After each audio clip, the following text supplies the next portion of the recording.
Hello, আসসালামু আলাইকুম। আমি আজকে ক্লিয়ার করব প্রোফাইল হ্যাজ সাম ইস্যু বা পেজ হ্যাজ সাম ইস্যু থাকলে আপনি কন্টেন্ট মনিটাইজেশন পাবেন কি না। আপনি যদি কন্টেন্ট মনিটাইজেশন পেতে চান তাহলে আপনি ফেসবুকের নিয়ম অনুসারে কাজ করুন, ইনশাল্লাহ আপনি কন্টেন্ট মনিটাইজেশন পাবেন।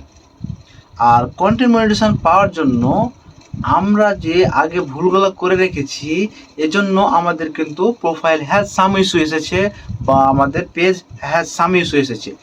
এগুলো যদি আসে তাহলে কোনো টেনশন করার কিছু নাই, আপনি অবশ্যই কন্টেন্ট মনিটাইজেশন পাবেন।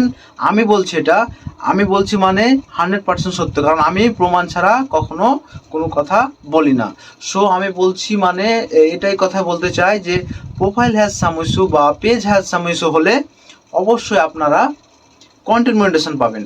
কন্টেন্ট মনিটাইজেশন পেতে গেলে প্রচুর পরিমাণে অ্যাক্টিভ থাকতে হবে, তাহলে আপনি কিন্তু কন্টেন্ট মনিটাইজেশন পাবেন ইনশাল্লাহ। এবং আপনি হিংসা করবেন না, মানুষকে বেশি বেশি ভালোবাসা দিবেন এবং ফেসবুককে বুঝাবেন আপনি ফেসবুকে অনেক অ্যাক্টিভ একটা পারসন, তাহলে ইনশাল্লাহ আপনি কন্টেন্ট মনিটাইজেশন পেয়ে যাবেন।